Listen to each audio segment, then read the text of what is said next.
नमस्ते दोस्तों। आज हम बात करेंगे एक ऐसी बीमारी के बारे में जो लाखों महिलाओं को प्रभावित करती है, लेकिन बहुत कम लोग इसके बारे में जानते हैं। यूटेरिन फाइब्रॉइड्स यानी गर्भाशय की गांठें। तो सबसे पहले जानते हैं कि फाइब्रॉइड्स आखिर होते क्या हैं। ये गर्भाशय की मांसपेशियों की दीवार में और उसके आसपास बनने वाली गैर कैंसरस यानी बिनाइन गांठें होती हैं, जो एक सेब के बीज जितनी छोटी से लेकर एक अंगूर जितनी बड़ी हो सकती हैं। अब एक बेहद ज़रूरी बात, फाइब्रॉइड्स अक्सर बिल्कुल चुप रहते हैं, यानी कई महिलाओं को सालों तक पता ही नहीं चलता कि उनके गर्भाशय में गांठें हैं। लेकिन कुछ महिलाओं के लिए ये उनकी रोज़मर्रा की ज़िंदगी, रिश्ते और जीवन की गुणवत्ता को पूरी तरह बदल देते हैं। अब जानते हैं इसके लक्षण। पीरियड्स में बहुत ज़्यादा या लंबे समय तक खून आना, पीरियड्स के बीच में स्पॉटिंग होना, पेड़ों में भारीपन और दबाव महसूस होना, बार बार पेशाब आना, कमर में दर्द, ये सभी फाइब्रॉइड्स के आम लक्षण हैं जिन्हें नज़रअंदाज नहीं करना चाहिए।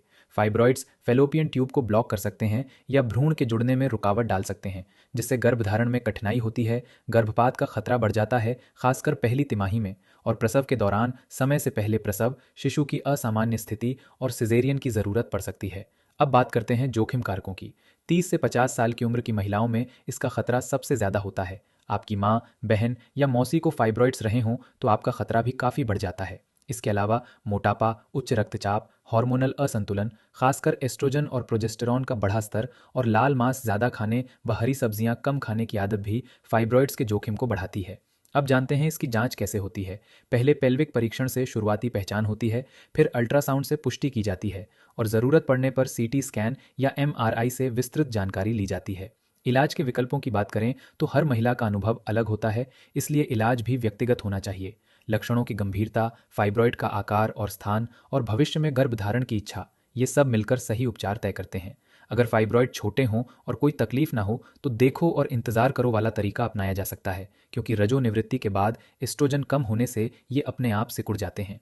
दवाओं की बात करें तो हार्मोनल गर्भ निरोधक, ट्रेनेक्सामिक एसिड, NSAIDs जैसे इबुप्रोफेन और GnRH एगोनिस्ट, ये सभी दवाएं बिना सर्जरी के लक्षणों को काबू में रखने में मदद कर सकती हैं।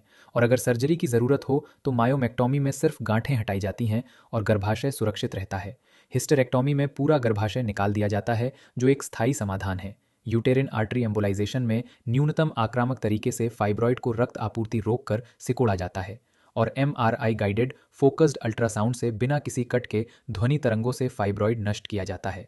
तो दोस्तों याद रखें, भारी पीरियड्स, पेड़ों का दर्द या बार बार पेशाब जैसे लक्षणों को चुपचाप ना सहें। अपने डॉक्टर से बात करें, जल्दी जांच करवाएं, क्योंकि जल्दी पता चलने से ज़्यादा विकल्प और बेहतर परिणाम मिलते हैं और सही इलाज से आप अपनी ज़िंदगी को वापस पा सकती हैं।